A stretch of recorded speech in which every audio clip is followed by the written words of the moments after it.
Hey, you insist. The Misanthrope. Tonight, playing Alceste. Harley Diamond. Playing Philinte. David Moe. Playing Oronte. Tom Kane. Playing Célimène. Lynne. Playing Éliante. Rachel Adler. Playing Arsinoé.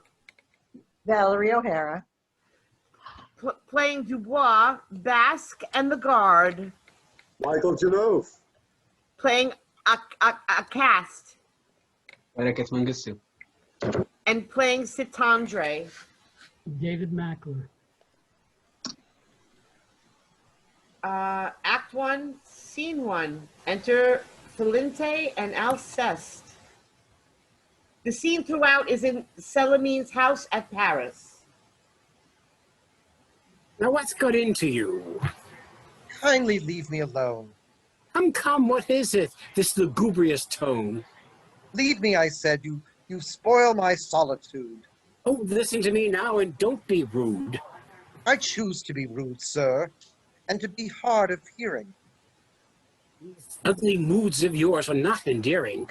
Friends though we are, I really must insist. Friends? Friends, you say? Well, cross me off your list. I've been your friend till now, as you well know. But after what I saw a moment ago, I tell you flatly that our ways must part. I wish no place in a dishonest heart. Why? Well, what have I done, Acaste? Is this quite just? My God, you ought to die of self-disgust. I call your conduct inexcusable, sir, and every man of honor will concur.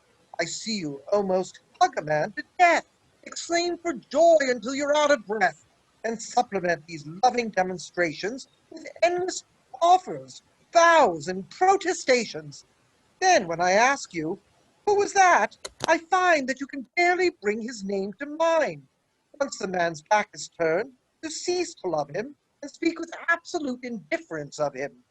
By God, I say it's base and scandalous to falsify the heart's affections thus. If I caught myself behaving in such a way, I'd hang myself for shame without delay. It hardly seems a hanging matter to me. I hope that you will take it graciously, if I extend myself a slight reprieve and live a little longer, by your leave. How dare you joke about a crime so grave? What crime? How else are people to behave? I'd have them be sincere, and never part with any word that isn't from the heart. When someone greets us with a show of pleasure, it's but polite to give him equal measure. Return his love the best that we know how, and trade him offer for offer, vow for vow.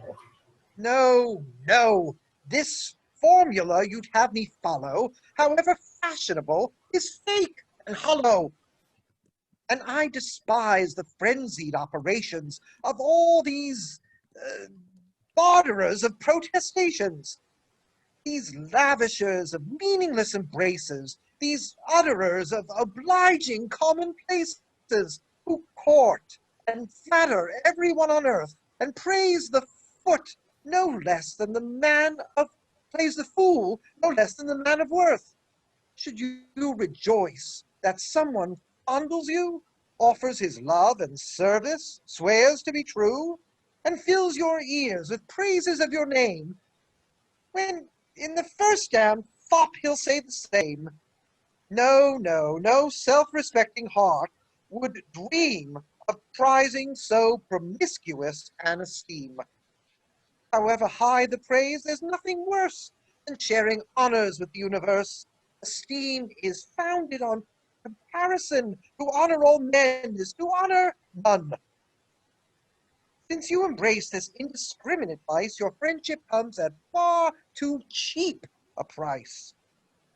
I spurn the easy tribute of a heart which will not set the worthy man apart.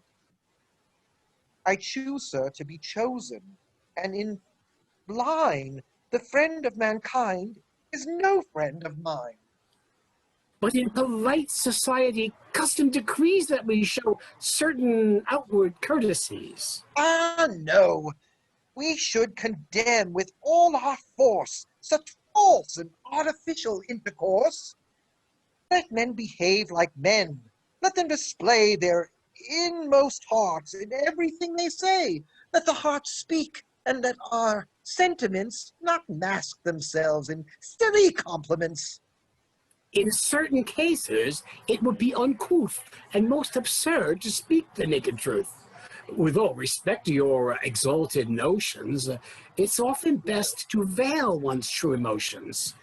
Wouldn't the social fabric come undone if we were wholly frank with everyone? Uh, if we were, suppose you met with someone you couldn't hear, but you inform him of it then and there. Yes. Oh, sorry. Then you'd tell old Emily it's pathetic the way she daubs her features with cosmetic and plays the gay coquette at 64. I would. And you'd call Drillas a bore and tell him every ear at court is lame from hearing him brag about his noble name. Precisely. Ah, you're joking. Au contraire, in this regard, there's none I choose to spare. All are corrupt. There's nothing to be seen in court or town, but aggravates my spleen. I fall into deep gloom and melancholy when I survey the scene of human folly, finding on every hand base flattery, injustice, fraud, self-interest, treachery. Ah, it's too much. Mankind has grown so base, I mean to break with the whole human race. This philosophic rage is a bit extreme. You've no idea how comical you seem. Indeed, we're like those brothers in the play called School for Husbands, the one of whom was prey. Enough now. None of your stupid semantics. Then let's have no more tirades, if you please. The world won't change whatever you say or do. And since plain speaking means so much to you, I'll tell you plainly that by being frank, you've earned the reputation of a crank.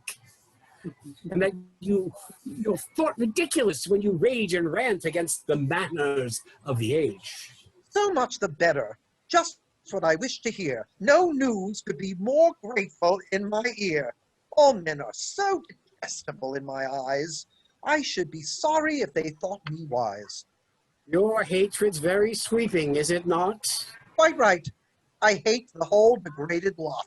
Must all poor human creatures be embraced without distinction by your vast distaste? Even in these bad times, there are surely a few. No, I include all men in one dim view. Yes. Some men I hate for being rogues, the others I hate because they treat the rogues like brothers, and lacking a virtuous scorn for what is vile, receiving the villain with a complacent smile. Now, notice how tolerant people choose to be toward that bold rascal who's at law with me. His social polish can't conceal his nature. One sees at once that he's a treacherous creature. No one could possibly be taken in by those soft speeches and that sugary grin. The whole world knows the shady means by which the lowbrow's grown so powerful and rich, and risen to a rank so bright and high that virtue can but blush and merit sigh. Whenever his name comes up in conversations, none will defend his wretched reputation. Call him knave, liar, scoundrel, and all the rest. Each head will nod, and no one will protest. And yet his smirk is seen in every house. He's greeted everywhere with smiles and bows, and when there's any honor that can be got, like pulling strings, he'll get it, like as not. By my God, it chills my heart to see the ways men come to terms with evil nowadays. Sometimes, I swear, I move to flee and find some desert land unfouled by humankind. Let's forget the follies of the times and pardon mankind for its petty crimes. Let's have an end of rantings and railings and show some leniency towards human failings. This world requires a pliant rectitude. Too stern a virtue makes one stiff and rude. Good sense views all extremes with detestation and bids us to be noble in moderation. The rigid virtues of the ancient days are not for us. They jar with all their ways and ask us too lofty a perfection. Wise men accept their times without objection, and there's no greater folly, if you ask me, than trying to reform society. Like you, I see each day 101 unanswered deeds that might be better done, but still, for all the faults that meet my view, I'm never known to storm and rave like you. I take men as they are, or let them be, and teach my soul to bear their frailty. And whether in court or town, wherever this seems as philosophic as your spleen. This phlegm which you so eloquently commend, does nothing ever rile it up, my friend? Suppose some man you trust should treacherously conspire to rob you of your property, and do his best to wreck your reputation. Wouldn't you feel a certain indignation? Why no, these faults of which you so complain are part of human nature, I maintain. And it's no more a matter for disgust that men are knavish, selfish, and unjust than that the vulture dines upon the dead, and wolves are furious, and apes ill-bred. Shall I see myself betrayed, robbed, torn to bits, and not? Oh, let's be still and rest our wits. Enough of reasoning now, I've had my fill. Indeed, you do well, sir, to be still. Rage less at your opponent, and give some thought to how you'll win this lawsuit that he's brought. I assure you, I'll do nothing of the sort. Then who will plead your case before the court? Reason and right and justice will plead for me. Oh, Lord, what judges do you claim to see? Why, none. The justice of my cause is clear. Of course, man, but there's politics to fear. No, I refuse to lift a hand. That's flat. I'm either right or wrong. Don't count on that. No, I'll do nothing. Your enemy's influence is great, you know. That makes no difference. It will, you'll see. Must honor bow to guile? If so, I shall be proud to lose the trial. Oh, really? I'll discover by this case whether or not men are sufficiently base, and imprudent, and villainous, and perverse, to do me wrong before the universe. What a man! Oh, I could wish, whatever the cost, just for the beauty of it, that my trial were lost. If people heard you talking so, Alceste, they'd split their sides. Your name would be a jest. Ah, so much the worse for jesters. May I inquire whether this rectitude you so admire, and these hard virtues you're enamored of, are qualities of the lady whom you love? It much surprises me that you, who seem to view mankind with furious distance seen, have yet found something to enchant your eyes amid a species that you so despise. And what is more amazing, I'm afraid, is the most curious choice your heart has made. The honest Éliante is fond of you. Arsinoé, the prude, admires you too, and yet your spirit's been perversely led to choose the flighty Célimène instead, whose brittle malice and coquettish ways so typify the manners of our days. How is it that the traits you most abhor are bearable in the lady you adore? Are you so blind with love that you can't find them? Or do you contrive, in her case, not to mind them? My love, For that young widow's not the kind that can't perceive defects. No, I'm not blind. I see her faults despite my ardent love, and all I see I fervently reprove, and yet I'm weak for all her falsity. That woman knows the art of pleasing me, and though I never cease complaining of her, I swear I cannot manage not to love her. Her charm outweighs her faults. I can but aim to cleanse her spirit in my love's pure flame. That's no small task. I wish you all success. You think then that she loves you?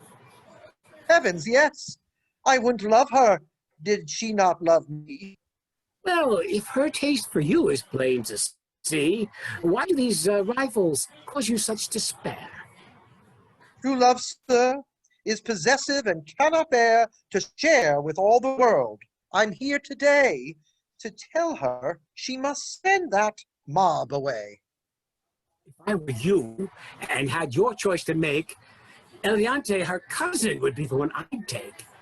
That honest heart which cares for you alone would harmonize far better with your own.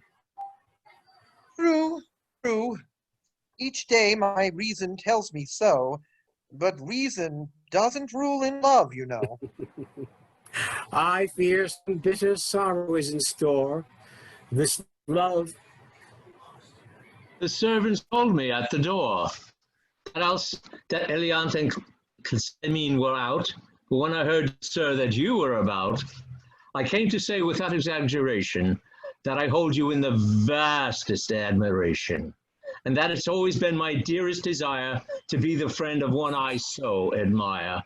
I hope to see my love of merit requited, and you and I in friendship a bond united. I'm sure you won't refuse, if I may be frank, a friend of my devotedness and rank.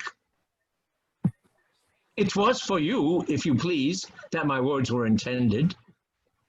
For me, sir? Yes, for you. You're not offended. By no means, but this much surprises me. The honor comes most unexpectedly. My high regard should not astonish you. The whole world feels the same. It is your due. Sir? Why, in all the state there isn't one can match your merits. They shine, sir, like the sun. Sir?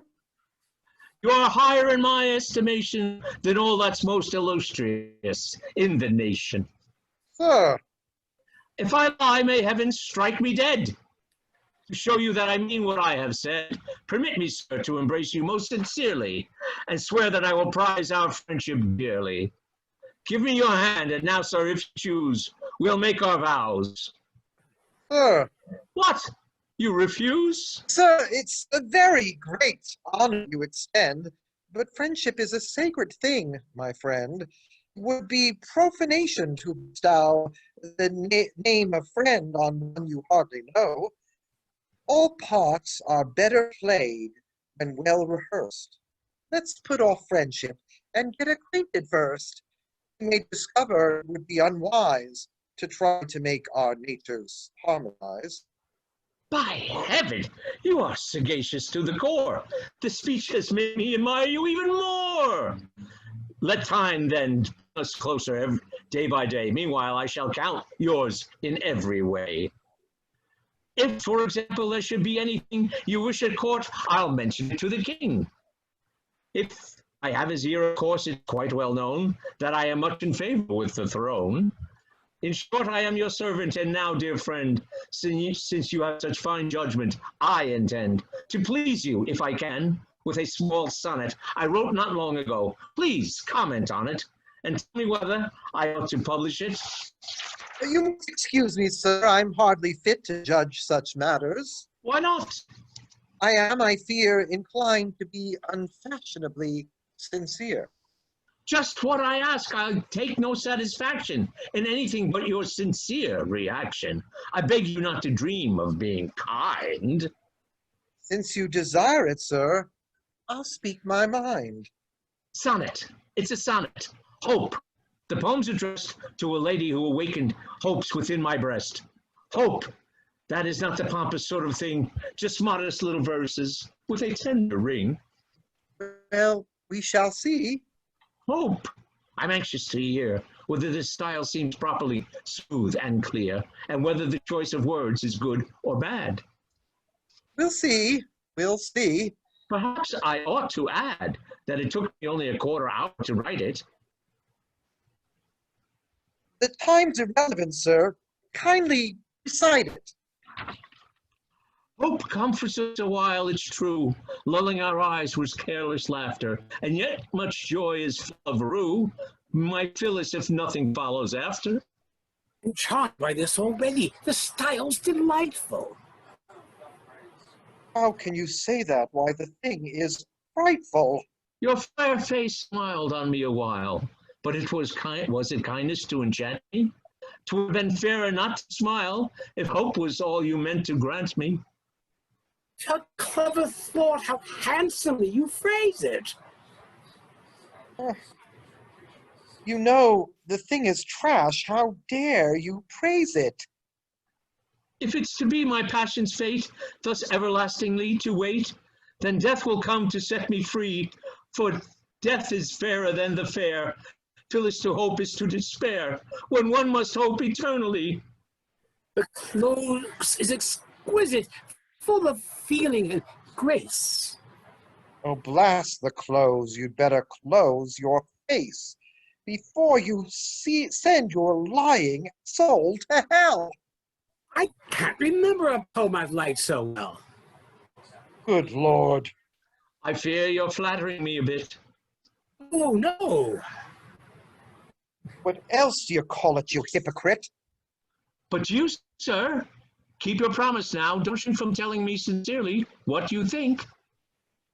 Sir, these are delicate matters. We all desire to be told that we've the true poetic fire.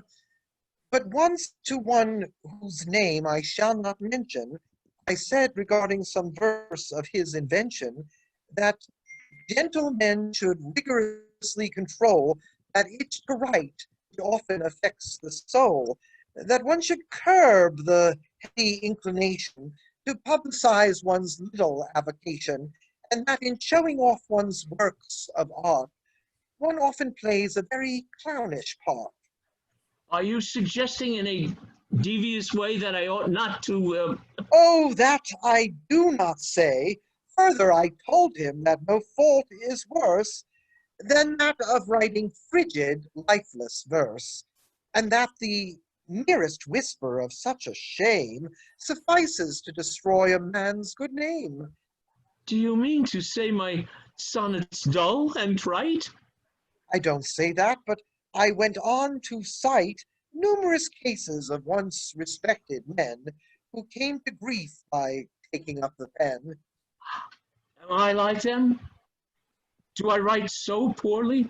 I don't say that, but I told the person, surely you're under no necessity to compose. Why you should wish to publish, heaven knows. There's no excuse for printing tedious rot, unless one writes for bread, as you do not. Resist temptation, then, I beg of you. Conceal your pastimes from the public view, and don't give up on any provocation your present high and courtly reputation. To purchase at a greedy printer's shop the name of silly author and scribbling fop. These were the points I tried to make him see. I says that they are also aimed at me. But now, about my sonnet, I'd like to be told. Frankly, that sonnet should be pigeonholed.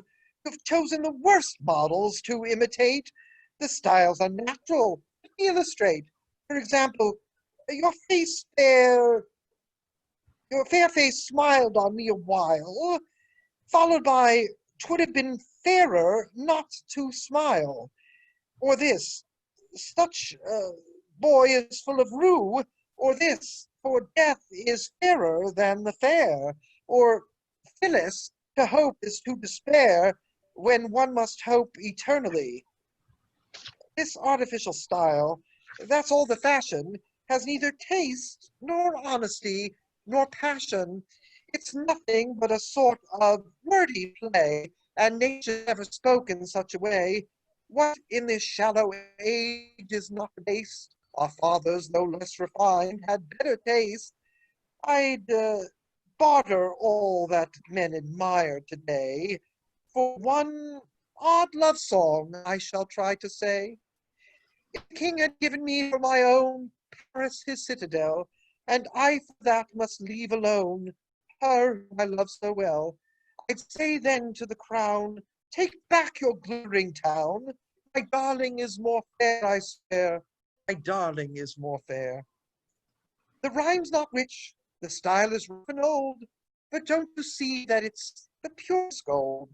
Besides the tinsel nonsense now preferred, and that there's passion in every word. If the king had given me for my own Paris his citadel, and I for that must leave alone her whom I love so well, I'd say then to the crown, take back your glittering town. My darling is more fair, I swear. My darling is more fair. There speaks a loving heart. You're laughing, eh? Laugh on, my precious wit. Whatever you say, I hold that song's worth all the jubilets that people hail today with ahs and ohs. And I maintain my sonnet's very good. It's not at all surprising that you should. You have your reasons, permit me to have mine, for thinking that you cannot write a line. Others have praised my sonnets to the skies. I lack their art of telling pleasant lies. You seem to think you've no end to wit. To praise your verse, I'd need still more of it.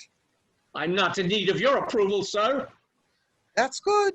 You couldn't have it if you were. Come now, I'll lend you the subject of my sonnet. I'd like to see you try to improve upon it. I might by chance write something just as shoddy, but then I wouldn't show it to everybody. You are most opinionated and conceited. Go find your flatterers and be better treated. Look here, my little fellow. Pray watch your tone. My great big fellow, you'd better watch your own.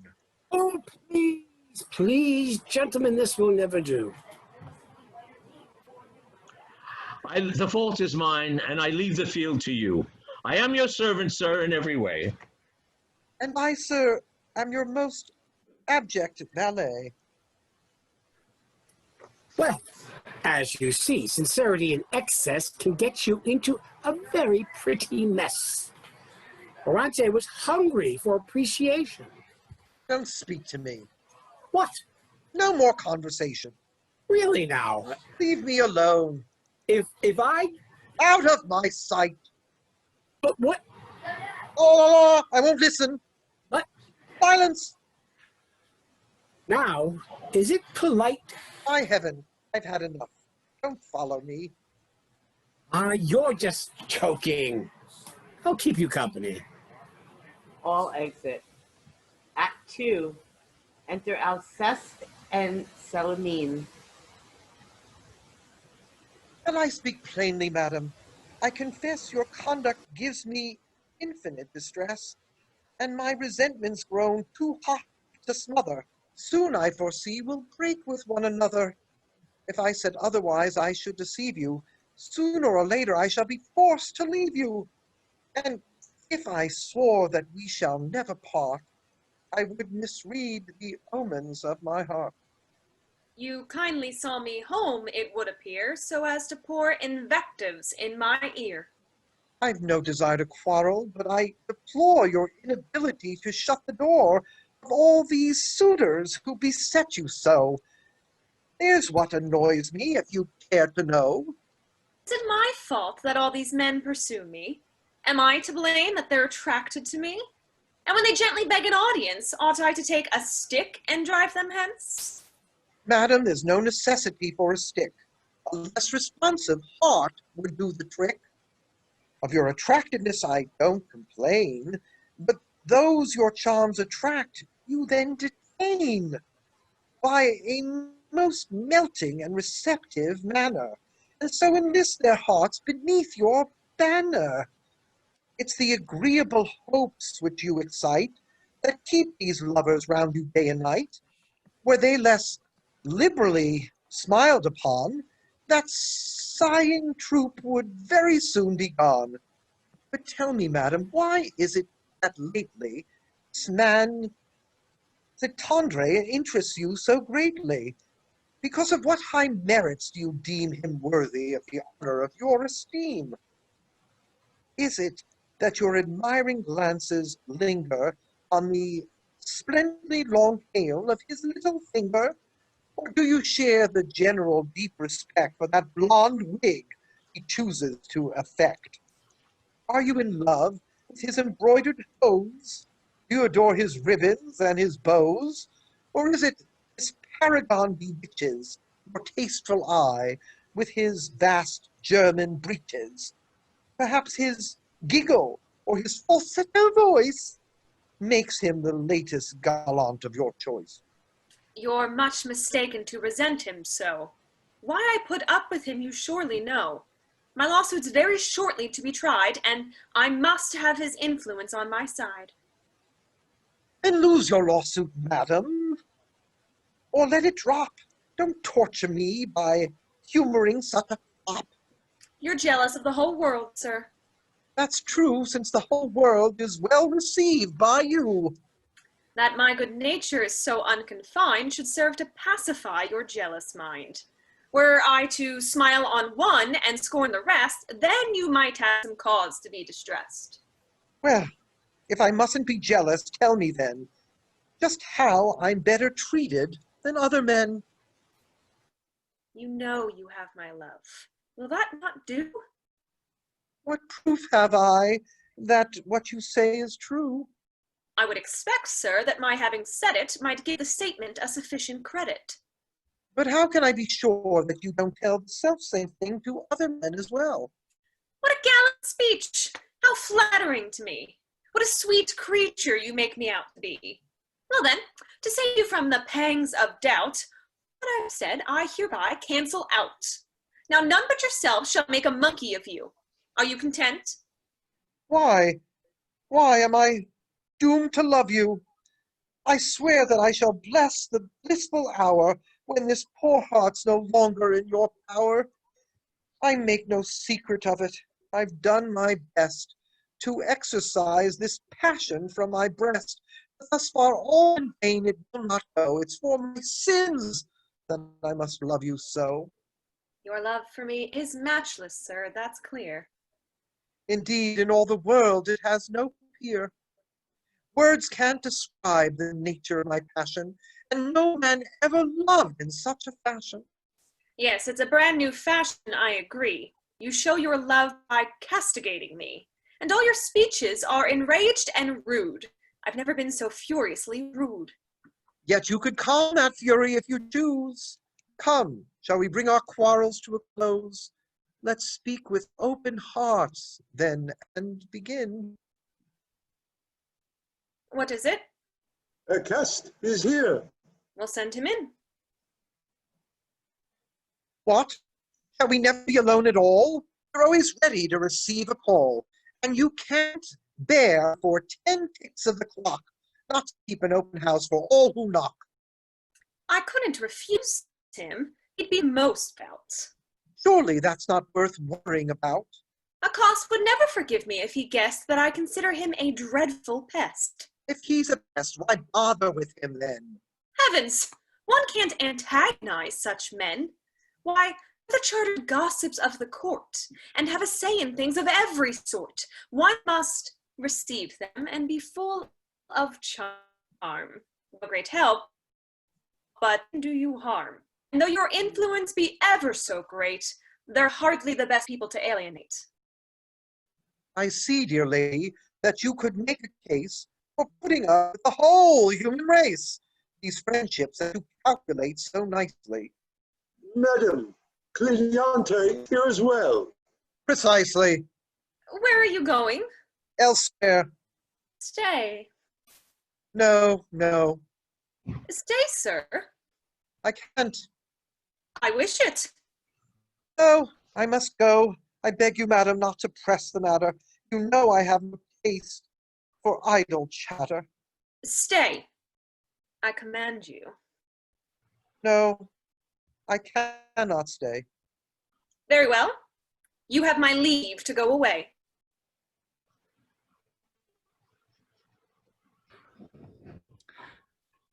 The Marquesses have kindly come to call. Were they announced? Yes, Basque, bring chairs for all. You haven't gone? Oh, I believe he has.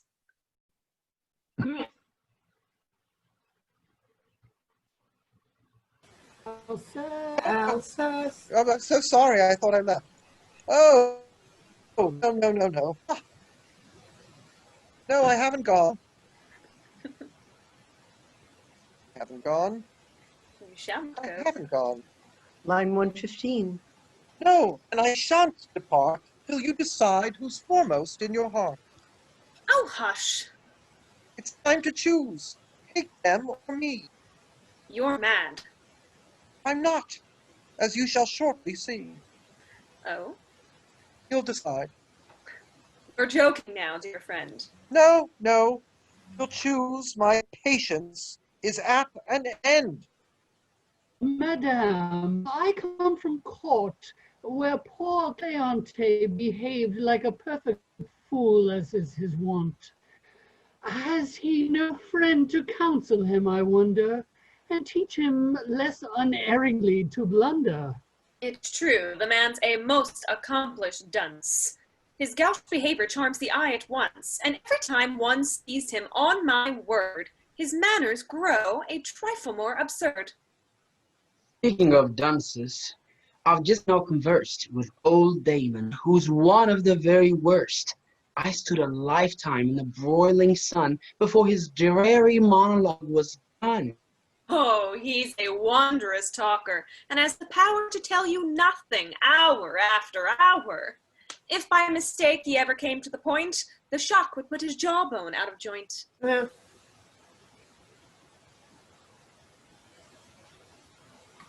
The conversation takes its usual turn, and all our dear friend's ears will shortly burn. Tim's a character, madame. Isn't he, though? A man of mystery from top to toe, who moves about in a romantic mist on secret missions which do not exist. His talk is full of eyebrows and grimaces. How tired one gets of his momentous faces. He's always whispering something confidential, which turns out to be quite inconsequential. Nothing too slight for him to mystify. He even whispers when he says goodbye. Tell us about Oronte. Oh, that tiresome ass! He mixes only with the titled class, and fawns on dukes and princes, and is bored with anyone who's not at least a lord. The man's obsessed with rank, and his discourses are all of hounds and carriages and horses. He uses Christian names with all the great, and the word my lord with him is out of date. He's very taken with Lise, I hear. She is the dreariest company, poor dear. Whenever she comes to call, I grope about to find some topic which will draw her out.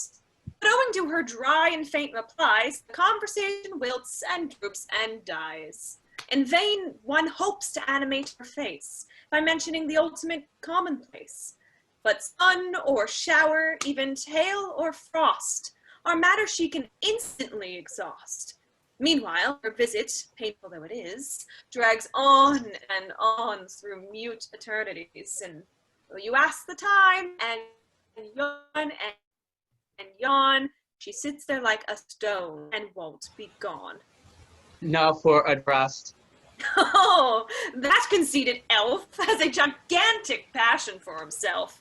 He rails against the court and cannot bear it that none will recognize his hidden merit. All honors given to others give offense to his imaginary excellence. What about young Clitandre? His house, they say, is full of the best society, night and day. His cook has made him popular, not he. It's Cleon's table that people come to see. He gives a splendid dinner, you must admit. But must he serve himself along with it? For my taste, he's a most insipid dish, whose presence sours the wine and spoils the fish.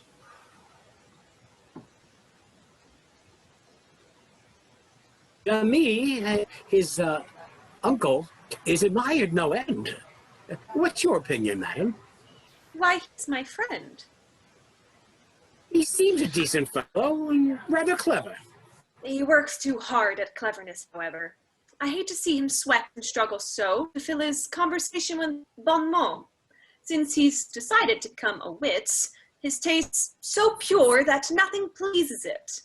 He scolds at all the latest books and plays, thinking that wit must never stoop to praise, that finding fault's a sign of intellect, that all appreciation is abject, and that by damning everything in sight, one shows himself in a distinguished light. He's scornful even of our conversations. Their trivial nature sorely tries his patience. He folds his arms and stands above the battle and listens sadly to our childish prattle. Wonderful, madam. You feel off precisely. No one can sketch a character so nicely. How bravely, sirs, you cut and thrust it all, these absent fools, till one by one they fall. But let one come in sight, and you'll at once embrace the man you lately called a dunce, telling him in a tone sincere and fervent, how proud you are to be his humble servant. Why pick on us? Who's been speaking, sir, and you should quarrel, if you must, with her. Go on, dear lady, mock me as you please. You have your audience in ecstasies. But what she says is true. You have a way of bridling at whatever people say. Whether they praise or blame, your angry spirit is equally unsatisfying to hear it. Men, sir, are always wrong, and that's the reason. That righteous anger's never out of season. All that I hear in all their conversation is flattering praise or reckless condemnation. But... No, no, madam. I am forced to state that you have pleasures which I deprecate, and that these others here are much to blame for nourishing faults which are your shame. I shan't defend myself, sir, but I vow I'd thought this lady faultless until now. No, no, by God, the fault is yours, because you lead her on with laughter and applause, and make her think that she's the more delightful, the more her talk is scandalous and spiteful. Oh, she would stoop to malice far, far less, if no such clack approved her cleverness. It's flatterers like you whose foolish praise nourishes all the vices of these days. But why protest when someone ridicules those who condemn yourself as knaves or fools? Why, sir? Because he loves to make a fuss. You don't expect him to agree with us when there's an opportunity to express his heaven-sent spirit of contrariness. What other people think, he can't abide. Whatever they say, he's on the other side. He lives in deadly terror of agreeing to make him seem an ordinary being.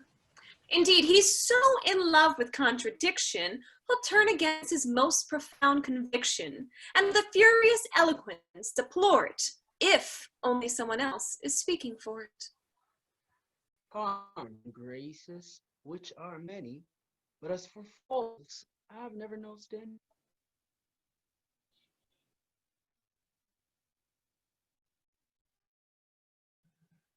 I see them, sir, and rather than ignore them, I strenuously criticize her for them.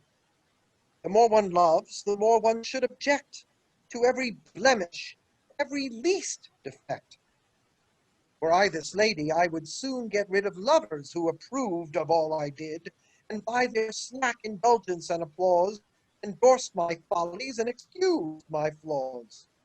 If all hearts beat according to your measure, the dawn of love would be at the end of pleasure, and love would find its perfect consummation in ecstasies of rage and reprobation. Love, as a rule, affects men otherwise, and lovers rarely love to criticize. They see their lady as a charming blur, and find all things commendable in her. If she has any blemish, fault, or shame, they will redeem it by a pleasing name. The pale-faced lady's lily-white, perforce. The swarthy one's a sweet brunette, of course. The spindly lady has a slender grace. The fat one has a most majestic pace. The plain one with her dress in disarray, they classify as beauté négligée. The hulking one's a goddess in their eyes. The dwarf a concentrate of paradise. The haughty lady has a noble mind. The mean one's witty and the dull one's kind. The chatterbox has liveliness and verve. The mute one has a virtuous reserve. Though lovers manage in their passion's cause to love their ladies even for their flaws. But I still say, I think 'twould be nice to stroll around the gallery once or twice. What? You're not going, sirs? No, madam, no. you seem to be in terror lest they go. Do what you will, sirs, leave or linger on, but I shan't go till after you are gone. I'm free to linger, unless I should perceive madam is tired and wishes me to leave. And as for me, I needn't go today until the hour of the king's coucher. You're joking, surely.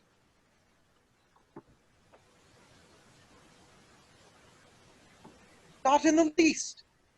We'll see whether you'd rather part with them or me. Sir, there is a fellow here who bids me state that he must see you and that it can't wait. Tell him that I have no such pressing affairs. It's a long tailcoat with his fellow wears, with gold all over. You'd best go down and see, or have him enter. Well, what do you want with me? Come in, sir. I have a word, sir, for your ear. Speak it aloud, sir. I shall strive to hear. The marshals have instructed me to say you must report to them without delay. Who? Me, sir? Yes, sir, you. But what do they want? Got your silly quarrel with Oronte. What quarrel? Oronte and he have fallen out over some verse he spoke his mind about. The marshals wish to arbitrate the matter. Never shall I equivocate or flatter. You'd best obey their summons. Come, let's go. How can they mend our quarrel, I'd like to know? Am I to make a cowardly retraction and praise those jingles to his satisfaction? I'll not recant. I'll judge that sonnet rightly. It's bad. But you might say so more politely. I'll not back down. His verses make me sick. If only you could be more politic. But come, let's go. I'll go, but I won't unsay a single word. Well, let's be on our way. Till I am ordered by my lord the king to praise that poem, I shall say the thing is scandalous, by God, and that the poet ought to be hanged for having the nerve to show it. By heavens, sirs, I really didn't know that I was being humorous. Go, sir, go. Settle your business. I shall, and when I'm through, I shall return to settle things with you. Exit. Act 3. Enter Clitandre and Acaste. Dear Marquez, how contented you appear. All things delight you. Nothing mars your cheer. Can you in perfect honesty declare that you've a right to be so debonair? Oh, once I myself, I find no cause whatever for distress of mind. I'm young and rich. I can in modesty lay claim to rich. I can in modesty lay claim to an exalted pedigree. And owing to my name and my condition, I shall not want for honors and positions. Then, as courage, that most precious trait, I seem to have it, as was of late. Upon the field of honor, where my bearing, they say, was very cool and rather daring. I've wit, of course, taste in such perfection that I can judge without the least reflection. And at the theater, which is my delight, can make or break a play on opening night, and lead the crowd in hisses or bravos, and generally be known to one who knows. However, handsome, gracefully polite, my waist is small, my teeth are strong and white. As for my dress, the world's astonished eyes assure me that I bear away the prize. I find myself in favor everywhere, honored by men and whipped by the fair. Since these things are so, it seems to me I'm justified in complicity. Well, if so many ladies hold you dear, why do you press a hopeless courtship here? Hopeless, you say? I'm not sort of fool that likes his ladies difficult and cool. Men who are awkward, shy, and peasantish may pawn for heart beauties if they wish. Grovel before them, bear their cruelties, woo them with tears and sighs and bended knees, and hope by dogged faith sustain what their poor never could obtain. For men like me, however, it makes no sense to love on trust and fool the whole expense. Whatever a lady's merits be, I think, thank God, that I am as choice as that if my heart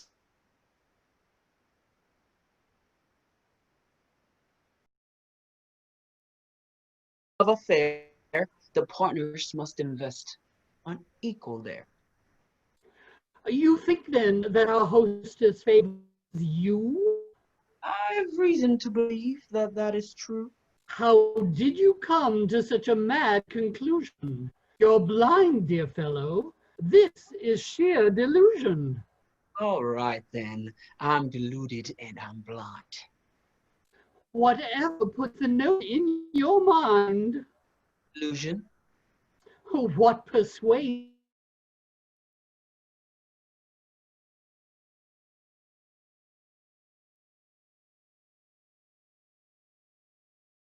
received some secret pledge from Célimène? Oh no, she scorns me. Tell me the truth, I beg. She just can't bear me. Ah, don't pull my leg. Tell me what I hope she's given you, I pray. I'm hopeless, and it's who in the day. She hates me thoroughly, and I'm so vexed. I mean to hang myself on Tuesday next. Ah, dear Marquis, let us have an armistice and make a treaty. What do you say to this? If ever one of us can plainly prove that Célimène encourages his love, the other must abandon hope and yield and leave him in possession of the field. Now, there's a bargain that appeals to me. With all my heart, dear Marquis, I agree. But hush! Still here. 'Twas love that stayed our feet. I think I heard a carriage in the street. What is it? Do you know? Janove is here, madam. Arsinoé, you say? Oh, dear. Éliante is entertaining her below. What brings three here? I'd like to know. They say she's dreadfully...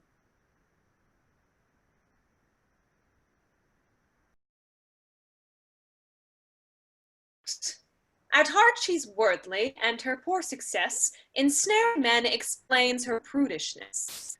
It breaks her heart to see the beaux and the gallants engrossed by other women's charms and talents, and so she's always in a jealous rage against the faulty standards of the age. lets the world believe that she's a prude to justify her loveless solitude, and strives to put out a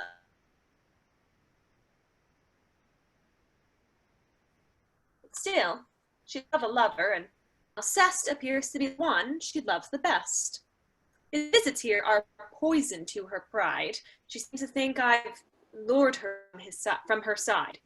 And everywhere at court or in the town, this spiteful, envious woman runs me down.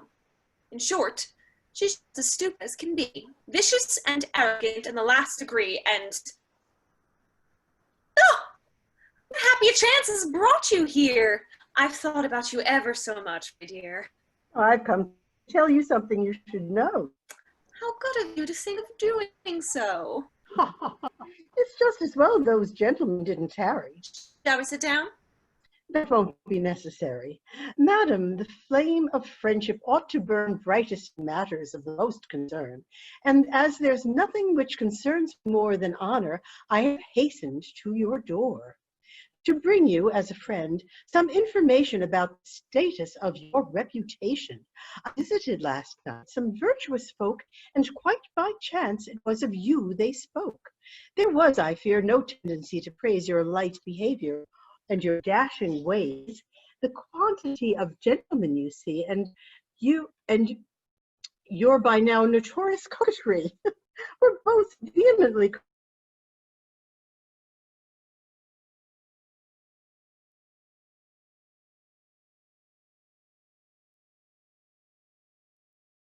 them you were harmless and declared your soul was absolutely unimpaired. But there are some things you must realize one can't excuse, however hard one tries. And I was forced at last into conceding that your behavior, madam, is misleading, that it makes a bad impression, giving rise to ugly gossip and obscene surmise, and that if you were more overtly good, you wouldn't be so much misunderstood. Not that I think you've been unchaste. No, no. The saints preserve us from a thought so low. But mere good conscience never did suffice. One must avoid the outward show of vice. Madam, you're too intelligent, I'm sure, to think my motives anything but pure in offering you this counsel, which I do out of a zealous interest in you. Madam, I haven't taken you amiss. I'm very much obliged to you for this. And I'll at once discharge the obligation by telling you about your reputation.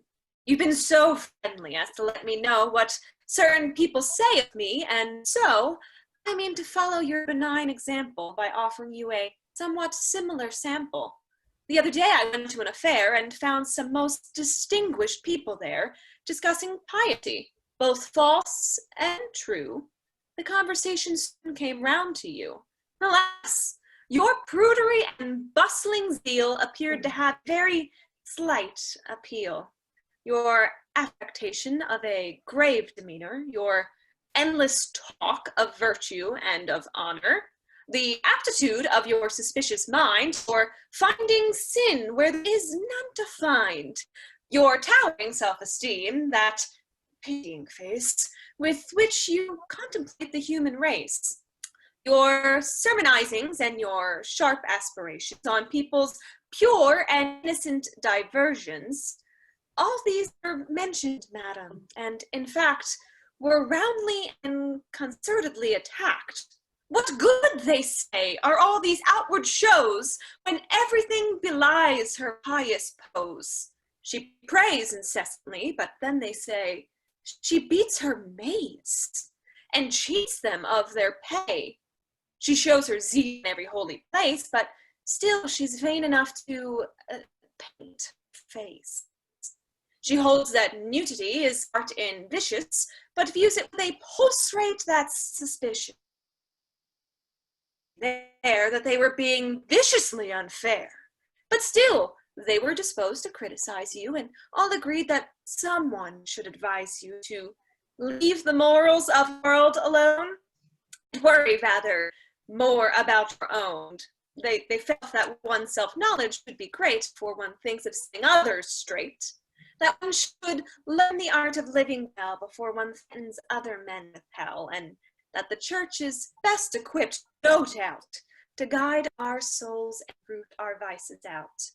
Madam, you're too intelligent, I'm sure, to think my motives anything but pure in offering you this counsel, which I do out of a zealous interest in you.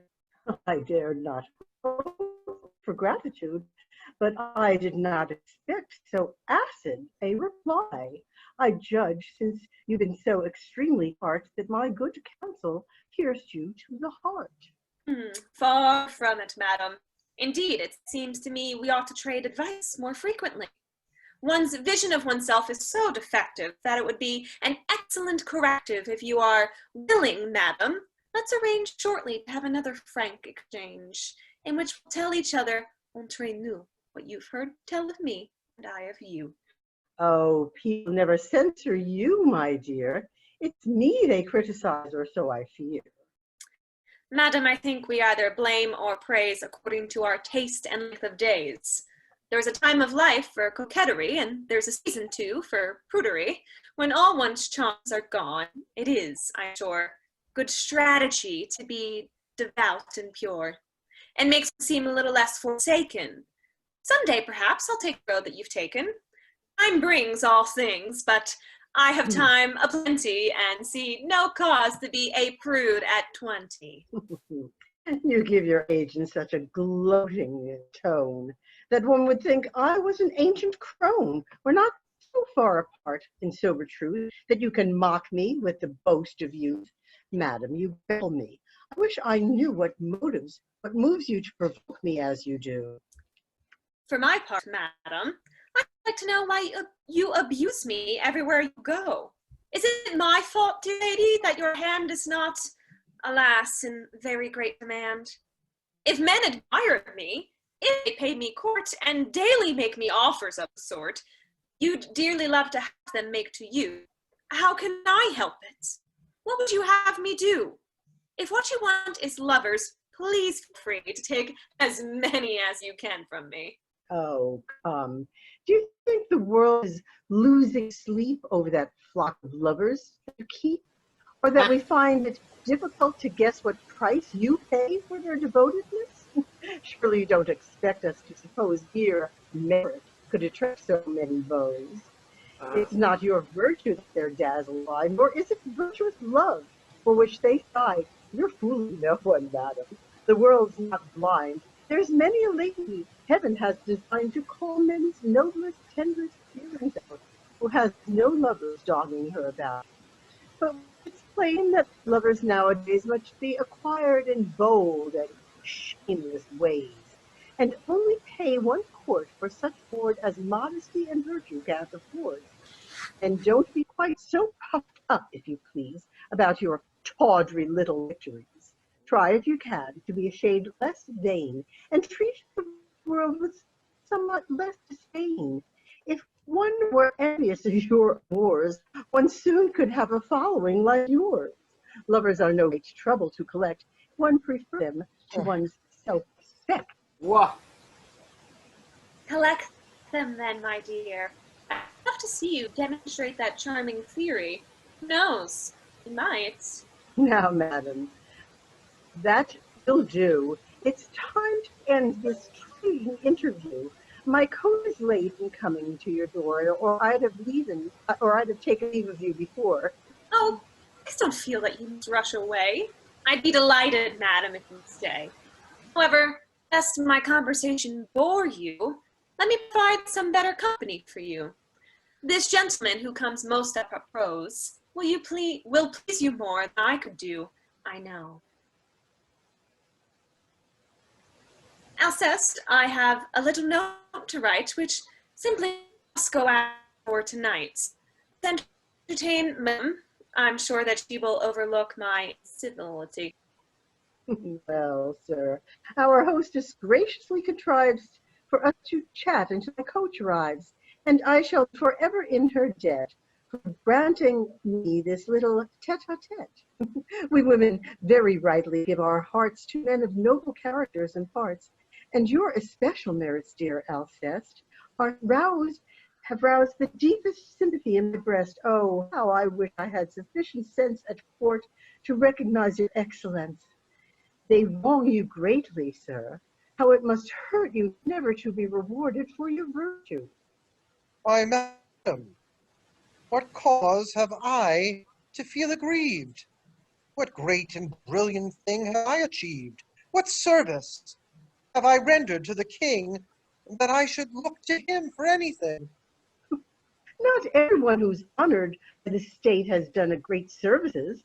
A man must wait till time and fortune offer him the chance.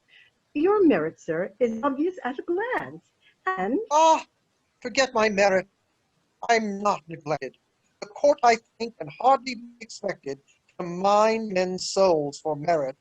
On earth are hidden virtues and our secret worth. some virtues, though, are too bright to hide. Yours are acknowledged, sir, on every side. Indeed, I've heard you warmly praised of late by persons of considerable weight.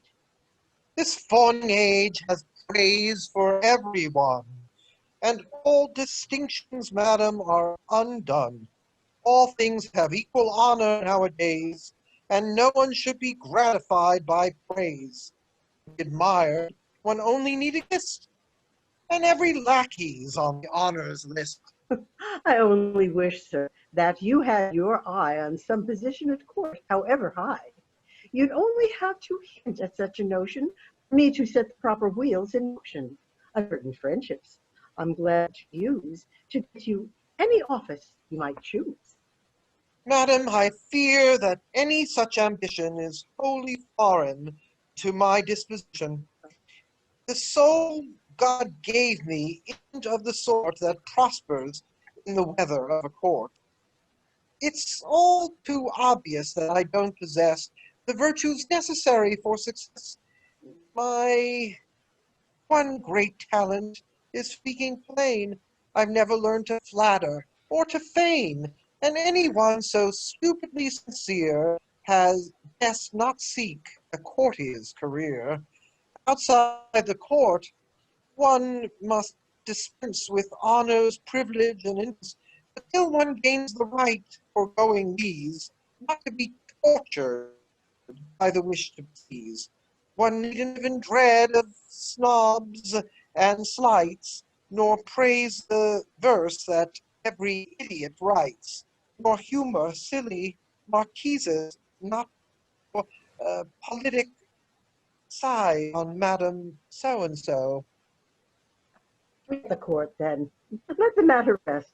But I've another cause to be distressed about the present situation, sir. It's to your love affair that I refer. She whom you love and who pretends to love you is, I regret to say, unworthy of you. Why, madam, seriously in to make so grave a charge against your friend? Alas, I must. I've stood aside too long, and let that lady do you grievous wrong. But now my debt to conscience shall be paid. I tell you that your love has been betrayed. I thank you, madam. You're extremely kind. Such words are soothing to a lover's mind. Yes, though she is my friend, I say again, you're very much too good to Célimène. She's wantonly misled you from the start. You may be right. Who knows another's heart? But ask yourself if it's the part of charity to shake my soul with doubts of her sincerity. Well, if you'd rather be a dupe than doubt her, that's your affair. I'll say more about her.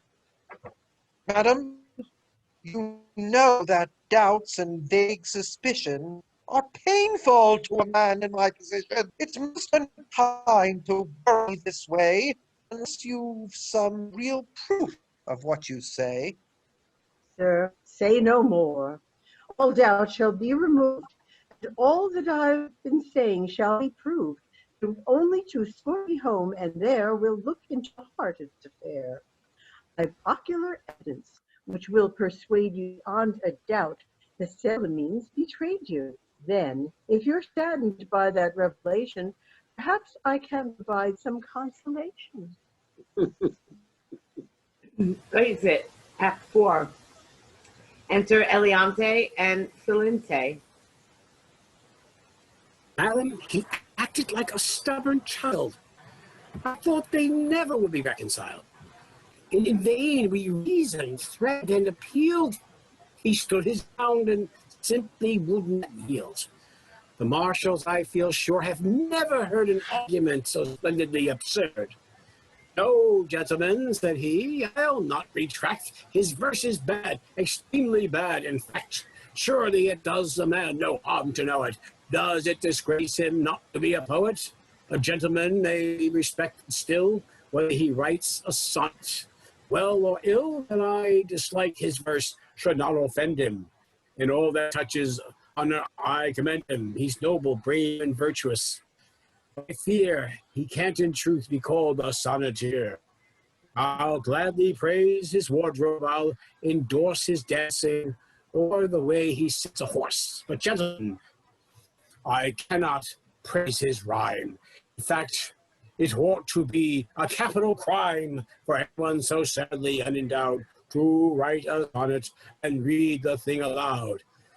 At length, he fell into a gentler mood, and striking a considerate attitude, he paid Oronte the following courtesies. Sir, I regret that I am so hard to please, and I am profoundly sorry that your lyric failed to provoke me to a panegyric. After these curious words, the two embraced. And then the hearing was adjourned in haste. His conduct has been very singular lately. Still, I confess that I respect him greatly. The honesty in which he takes such pride has, to my mind, its noble heroic side. In this false age, such candor seems outrageous, but I could wish that it were more contagious. What most intrigues me is our friend Alceste. Is the grand passion that rages in his breast the sullen humor he's compounded of? Should not, I think, dispose his heart to love. But since they do, it puzzles me still more that he should choose your cousin to adore. It does indeed belie the theory that love is born of gentle sympathy, and that the tender passion must be based on sweet accords of temper and of taste. He returned his love, do you suppose? It's a difficult question, sir. Who knows? How can we judge the truth of her devotion? Her heart's a stranger to its own emotion. Sometimes it thinks it loves when no love's there. At other times, it loves quite unaware. I rather think Alceste is in for more distress and sorrow than he's bargained for.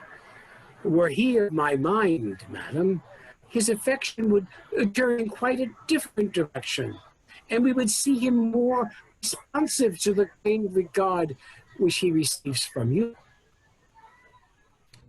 Sir, I believe in frankness, and I'm inclined, in matters of the heart, to speak my mind. I don't oppose his lover, indeed.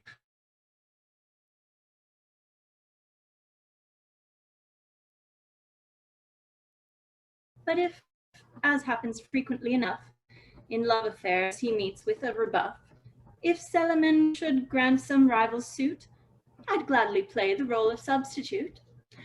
Nor would his tender speeches please me less, because they'd once been made without success.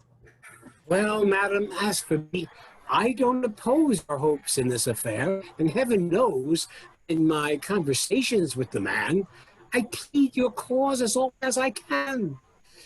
But if those two should marry and so remove all chance that he will offer you his love, then I'll declare my own, and hope to see your precious favor pass from him to me. In short, should you be cheated of Alceste, I'd be most happy to be second best. None, you're teasing. Ah, madam, never fear. No words of mine were ever so sincere, and I shall live in fretful expectation till I can make a fuller declamation.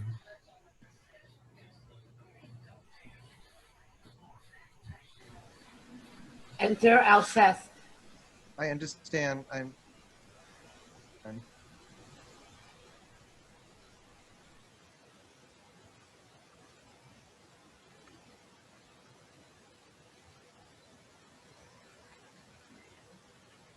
Avenge me, madam. I must have satisfaction, or this great wrong will drive me to distraction. Why, what's the matter? What's upset you so? Madam, I've had a mortal blow. If chaos repossessed the universe, I swear I'd not be shaken any worse. I'm ruined. I can say no more. My soul. Do try, sir, to regain your self-control. Just heaven! Why, with so much beauty and grace bestowed on one so vicious, so base? One more, sir, tell us. My world has gone to rack. I'm betrayed. She stabbed me in the back. Yes, Célimène, who would have thought of it of her, is false to me and has another lover. Are you quite certain? Can you prove these things? Lovers are a prey to wild imaginings and jealous fancies. No doubt there's some mistakes. Mind your own business, sir, for heaven's sake. Madam, I have the proof that you demand. Here in my pocket, penned by her own hand. Yes, all the shameful evidence one could want lies in this letter written to Oronte. Oronte, whom I felt sure she couldn't love and hardly bothered to be jealous of. Still, in a letter, appearances may deceive. This may not be so bad as you believe. Once more I beg you, sir, to let me be. Tend to your own affairs, leave mine to me. Compose yourself, this anguish that you feel. Is something, madam, you alone can heal. My outraged heart, beside itself with grief, appeals to you for comfort and relief. Avenge me on your cousin, whose unjust and faithless nature has deceived my trust. Avenge a crime your pure soul must detest. But how, sir? Madam, this heart within my breast is yours. Pray take it.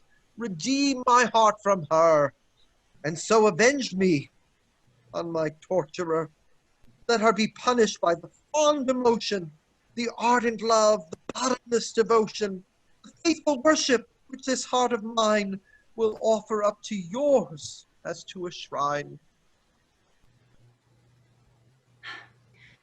You have my sympathy, sir, in all you suffer, nor do I scorn the noble heart you offer. But I suspect you'll soon be mollified, and this desire for vengeance will subside. When some beloved hand has done us wrong, we thirst for retribution, but not for long.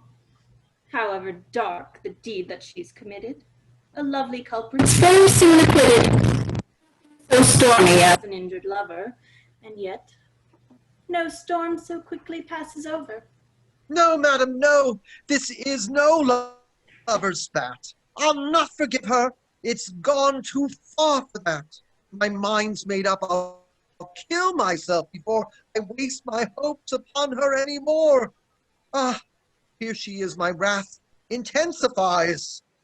Ah, I shall confront her with her tricks and lies, and crush her utterly, and bring you then a heart no longer slave to Célimène.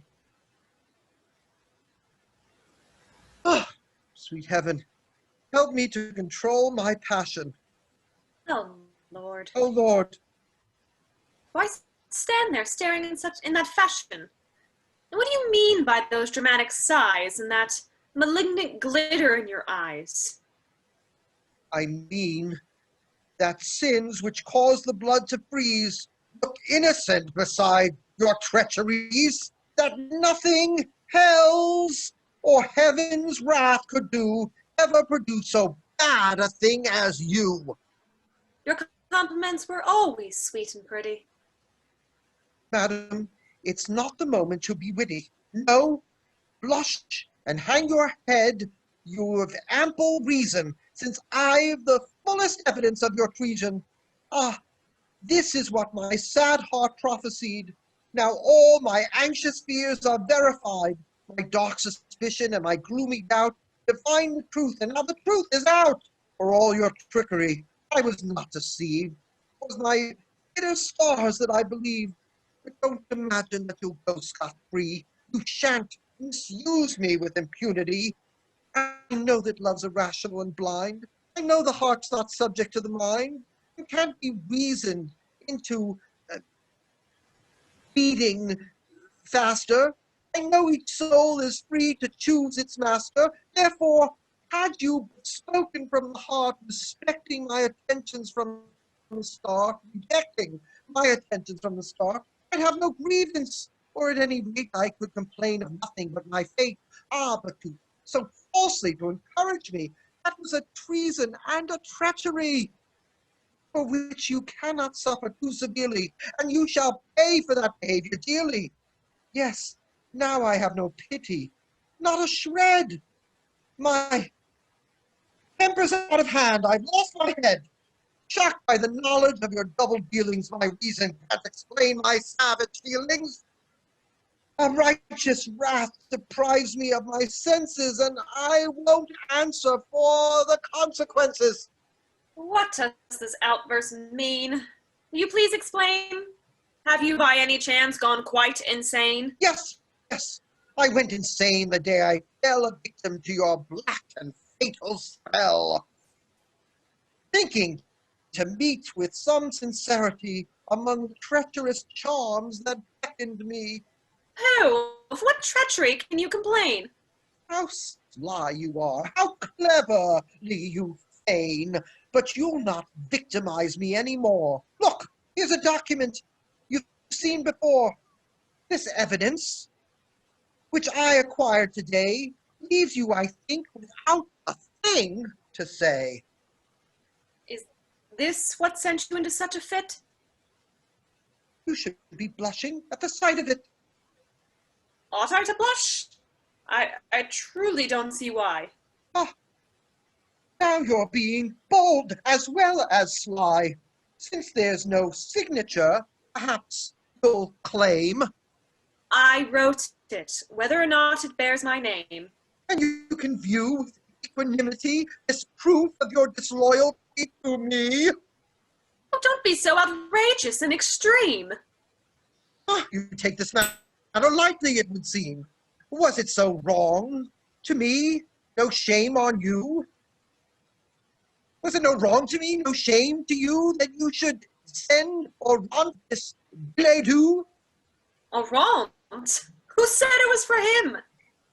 Why, those who brought me this example of your prose. But what's the difference? If you wrote the letter to someone else, it pleases me no better. My grievance and your guilt remain the same. But need you rage and need I blush for shame if this was written to a woman friend? Ah, most ingenious. I'm impressed, no end. And after that incredible evasion, your guilt is clear. I need no more persuasion. How dare you try to clumsy a deception? Do you think I'm wholly wanting in perception? Come, come, let's see how brazenly you'll try to bolster up so palatable a lie. Kindly construe this ardent closing section as nothing more than sisterly affection. Here, let me read it. Tell me if you dare to, that this is for a woman. I don't care to. What right have you to badger and berate me and so high-handedly interrogate me? Now don't be angry. All I ask of you is that you justify a phrase or two. No, I shall not. I utterly refuse, and you may take those phrases as you choose. Just show me how this letter could be meant for a woman's eyes, and I shall be content. No, it's for Oronte. You're perfectly right. I welcome his attentions with delight.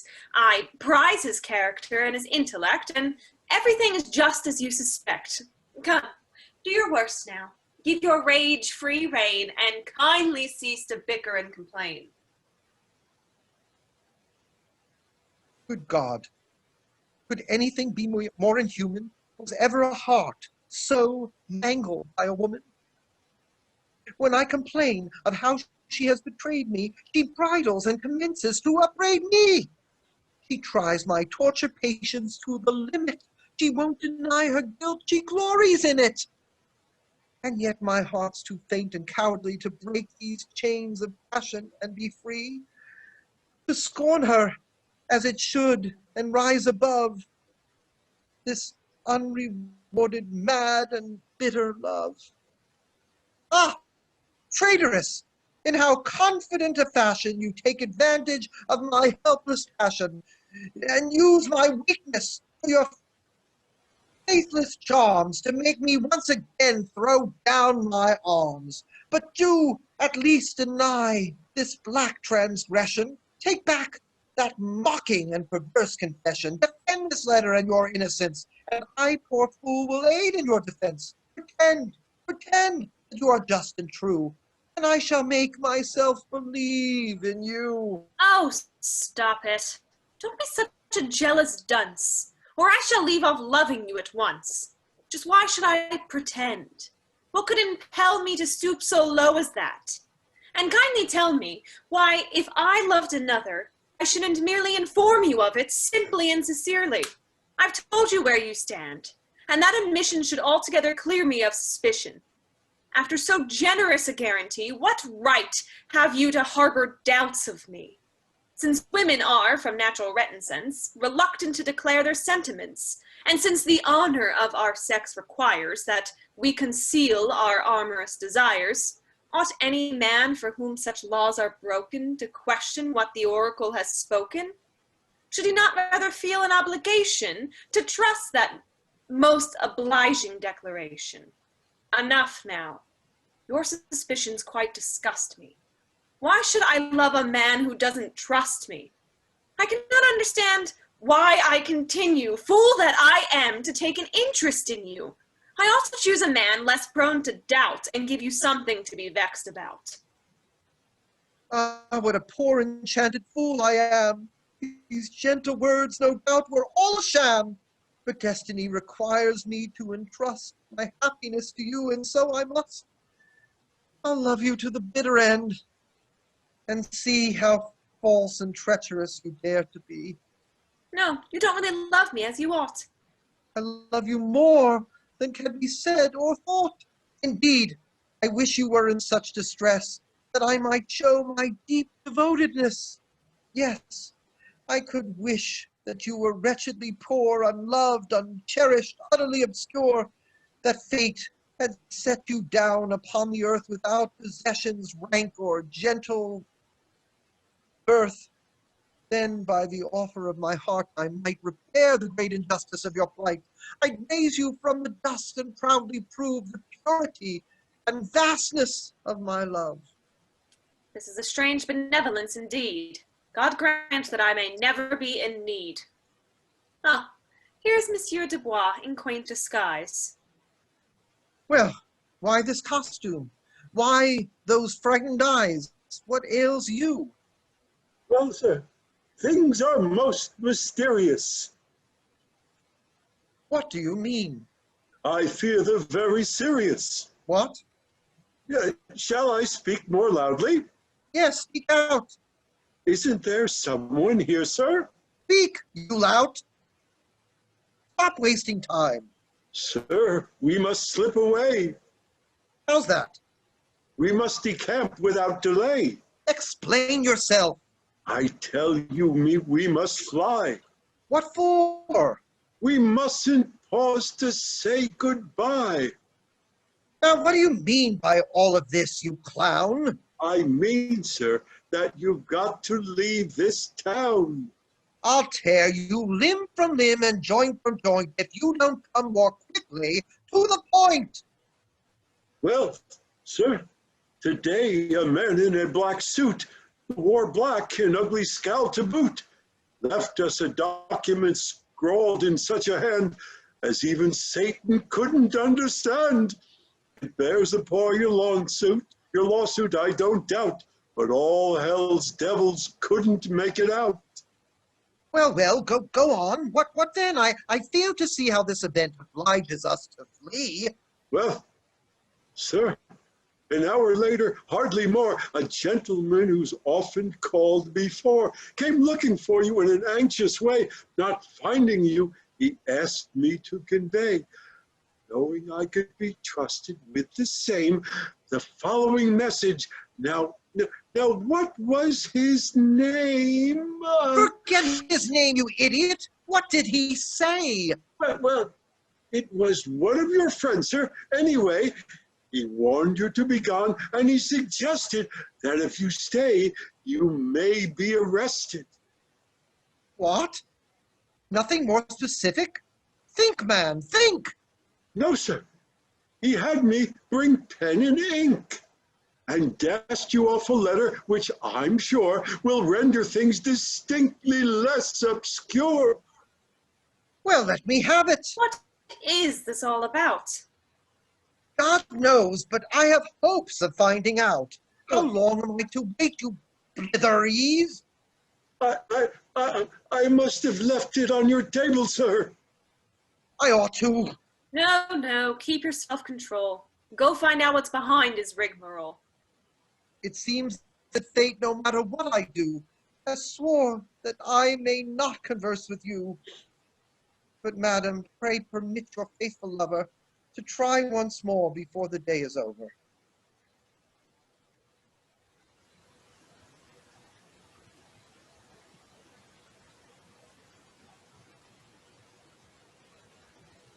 No, it's too much. My mind's made up, I tell you. Why should this blow, however hard, compel you? No. Don't waste your breath in argument. Nothing you say will alter my intent. This age is vile, and I've made up my mind to have no further commerce with mankind. Did not truth, honor, decency, and the laws oppose my enemy and approve my cause? Oh, my claims were justified in all men's sight. I put my trust in equity and right. Yet to my horror and the world's disgrace, justice is mocked, and I have lost my case. A scoundrel whose dishonesty is notorious emerges from another. Be victorious. Honor and right condone his brazen fraud, while rectitude and decency applaud. Before his smirking face the truth stands charmed, and virtue conquered, and the law disarmed. His crime is sanctioned by a court decree, and not content with what he's done to me, the dog now seeks to ruin me by stating that I composed a book now circulating.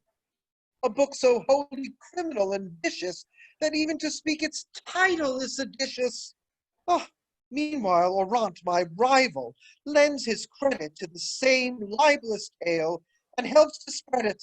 Oronte, a man of honor and rank, with whom I've been entirely fair and frank, who sought me out and forced me willy-nilly to judge some verse I found extremely silly, and who, because I properly refused to flatter him or see the truth abused, bets my enemy in a rotten slander. There's the reward of honesty and candor. The man will hate me to the end of time for failing to commend his wretched rhyme. And not this man alone, but all humanity do what they do from interest and vanity. They prate of honor, truth, and righteousness, but lie, betray, and swindle nonetheless. Come then, man's villainy is too much to bear. Let's leave this jungle and this jackal's lair. Yes, treacherous and savage race of men, you shall not look upon my face again. Don't rush into exile prematurely. Things aren't as dreadful as you make them out, surely. It's rather obvious, since you're still at large, that people don't believe your enemy's charge. Indeed, his tale's so patently untrue that it may do more harm to him than you. Nothing could do that scoundrel any harm. His frank corruption is his greatest charm, and far from hurting him, a further shame would only serve to magnify his name. In any case, his bold prevarication has done no injury to your reputation. And you may feel secure in that regard. As for your lawsuit, it should not be hard to have the case reopened and contest this judgment.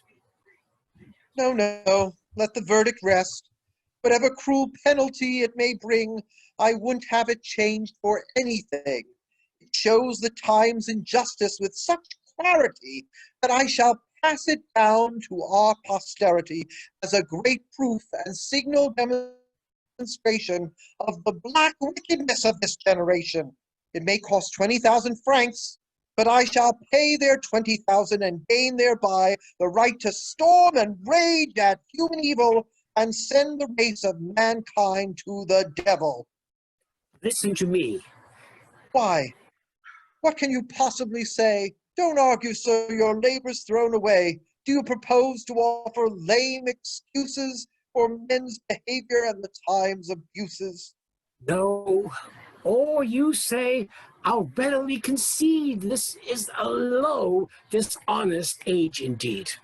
Nothing but trickery prospers nowadays, and people ought to mend their shabby ways. Yes, man's a beastly creature, but must we then abandon the society of men? Here in the world, each human frailty provides occasion for philosophy. And this is virtue's noblest exercise. If honesty shone forth from all men's eyes, if every heart were frank and kind and just, what could our virtues do but gather dust? Since their employment is to help us bear the villainies of men without despair, a heart well armed with virtue can endure.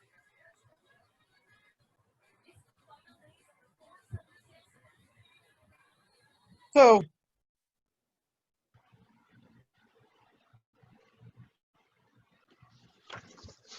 you're a matchless reasoner, to be sure. Your words are fine and full of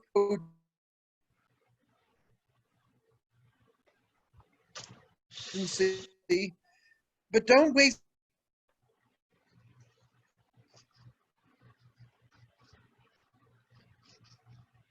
time and eloquence on me. My reason bids me go for my own good. My tongue won't lie and flatter as it should. God knows what frankness it may next commit, and what I'd suffer on account of it. Pray let me wait for Céliméne's return response to what I have in view, whether true. Till then, let's visit Éliante upstairs.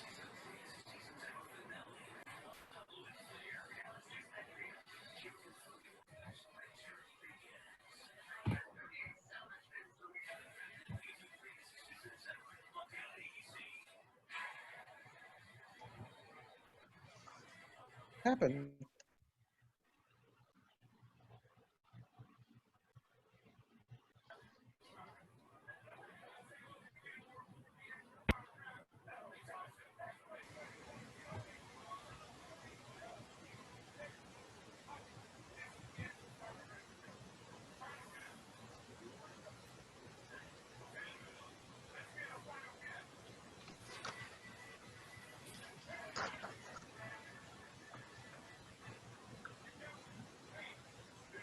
Guys.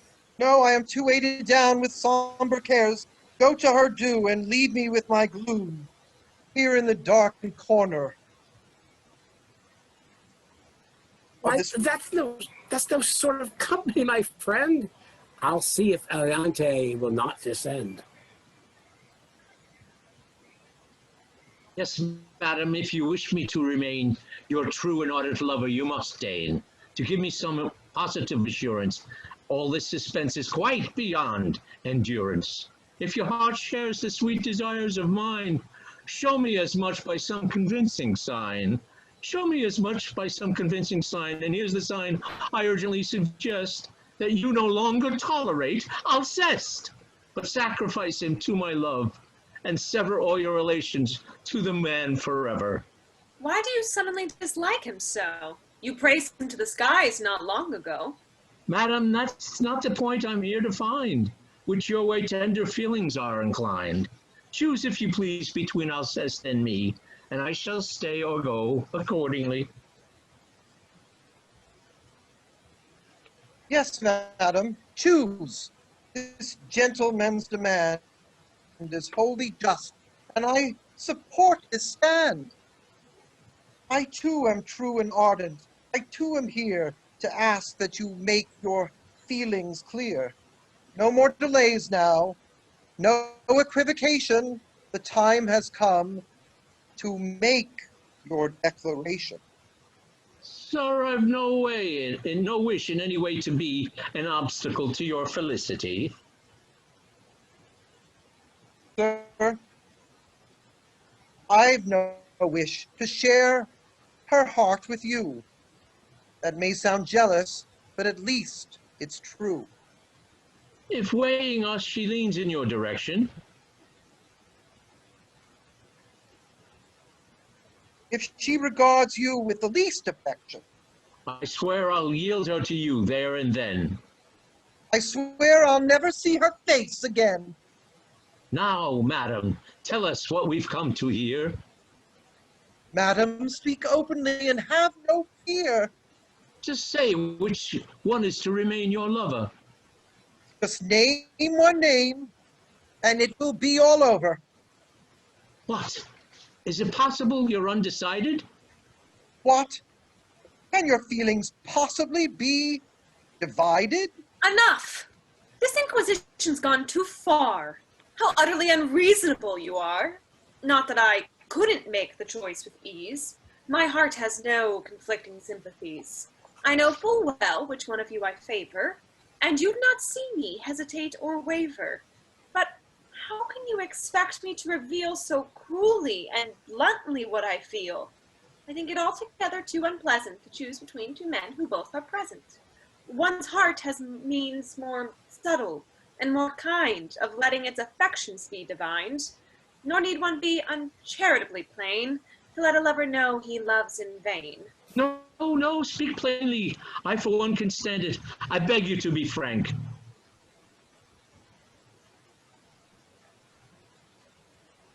And I demand it. The simple truth is what I wish to know. And there's no need for softening the blow. You've made an art of pleasing everyone, but now your days of coquetry are done. You have no choice now, madam, but to choose, for I'll know what to think if you refuse. I'll take your silence for a clear admission that I'm entitled to my worst suspicion. I thank you for this ultimatum, sir, and I may say I heartily concur. Really, this foolishness is very wearing. Must you be so unjust and overbearing?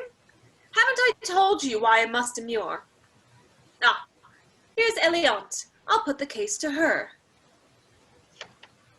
Cousin, I'm being persecuted here by these two persons who, it would appear, will not be satisfied till I confess which one I love the more and which the less, and tell the latter to his face that he is henceforth banished from my company. Tell me, has ever such a thing been done? You'd best not turn to me. I'm not the one to back you in a matter of this kind. I'm all for those who frankly speak their mind. Madam, you'll search in vain for a defender.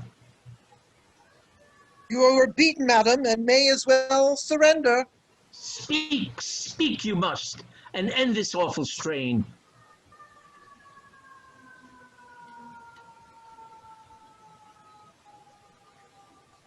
Or don't, and your position will be plain. A single word will close this painful scene. But if you're silent, I'll know what you mean. Madam, with all due deference, we too have come to pick a little bone with you. I'm glad you're present, sirs. You'll soon learn. Our business here is also your concern.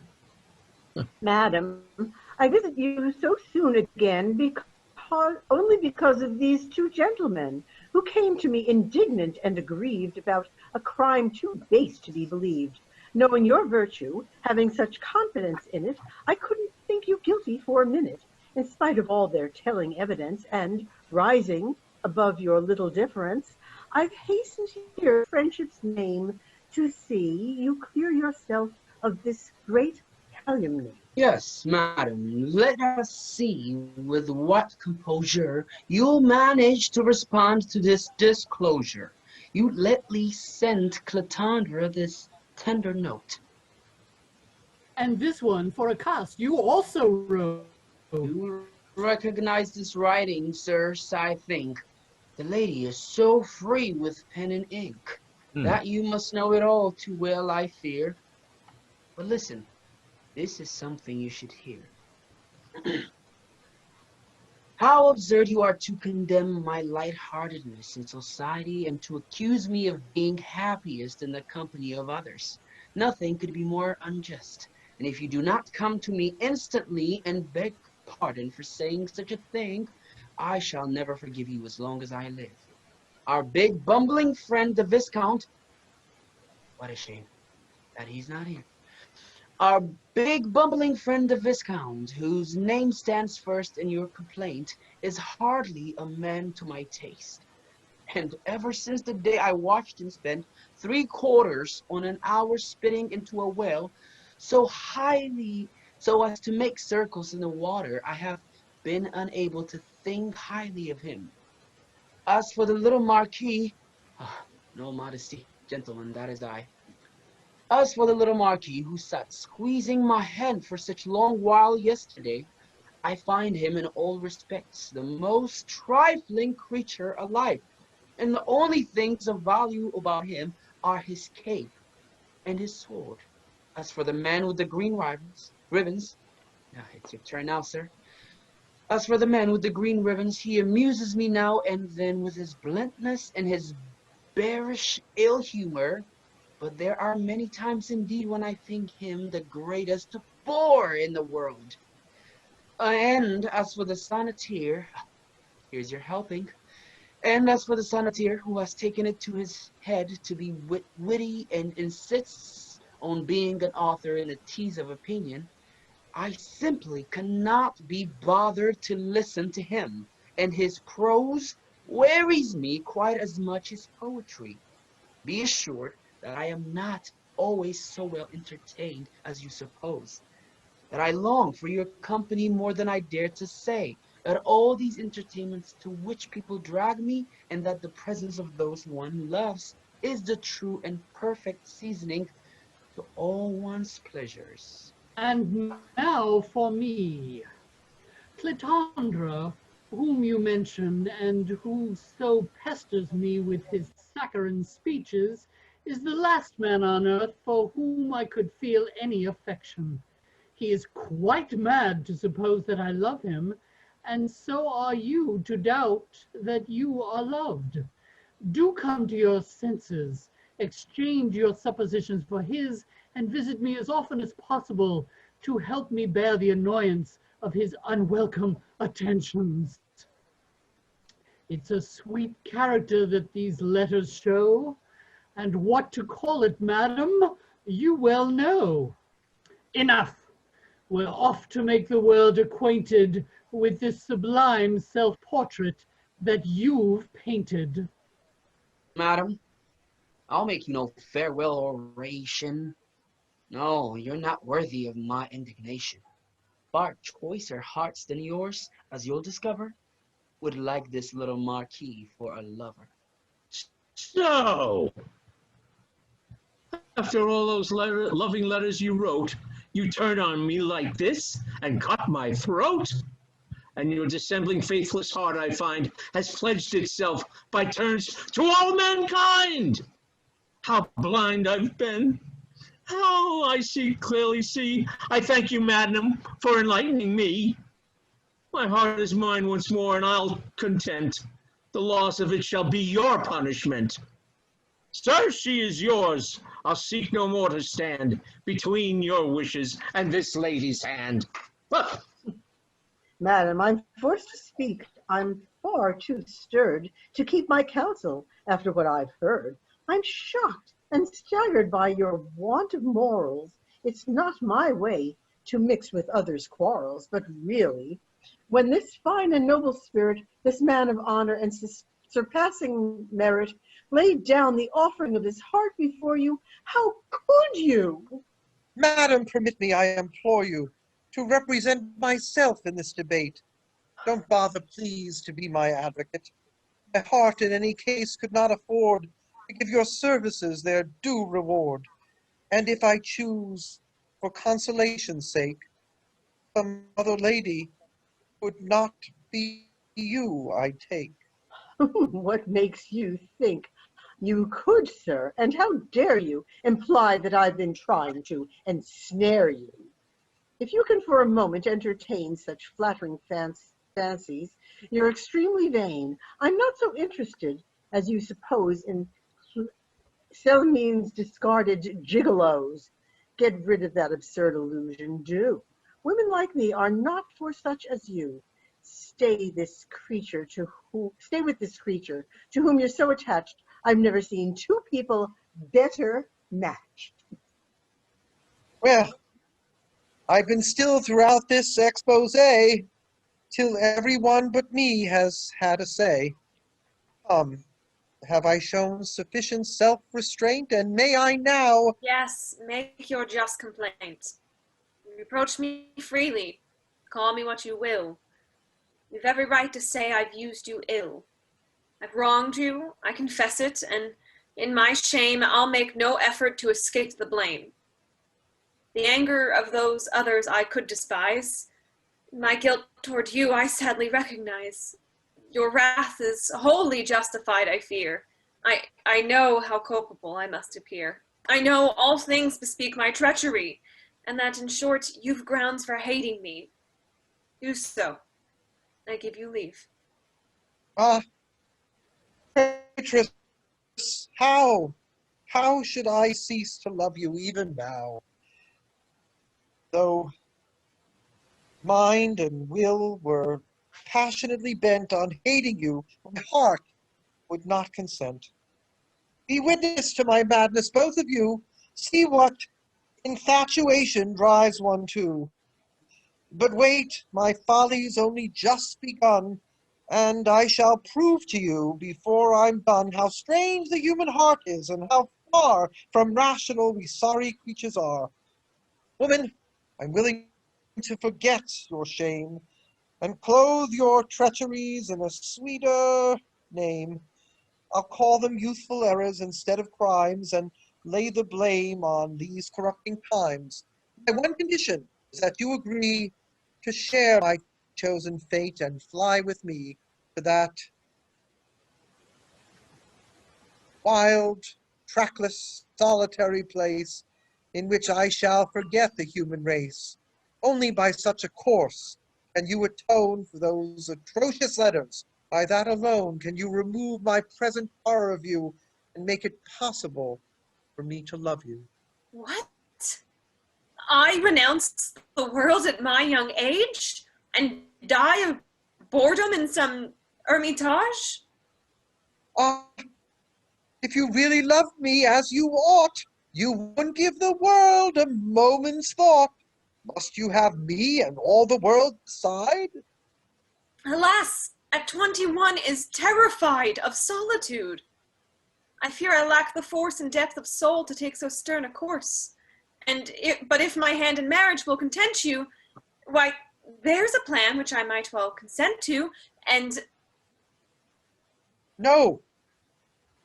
I detest you now. I could excuse everything else, but since you thus refuse to love me wholly, as a wife should do, and see the world in me as I in you, no, I reject your hand and disenthrall my heart from your enchantments once for all. Madam, your virtuous beauty has no peer. Of all this world, you only are sincere.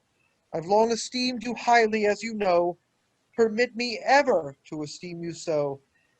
And if I do not now request your hand, forgive me, madam, and try to understand. I feel unworthy of it. I sense that fate does not intend me for the married state, that I should do you wrong by offering you my shattered heart's unhappy residue, and that, in short... Your argument's well taken, nor need you fear that I shall feel forsaken. Were I to offer him this hand of mine, your friend Philinte, I think, would not decline. Madam, that's my heart's most cherished goal, for which I gladly give my life and soul. May you be true to all you now profess, and so deserve unending happiness. Meanwhile, betrayed and wronged in everything, I'll flee this better world where vice is king, and seek some spot unpeopled and apart, where I'll be free to have an honest heart. Come, madam, let's do everything we can to change the mind of this unhappy man. Curtain. Yay.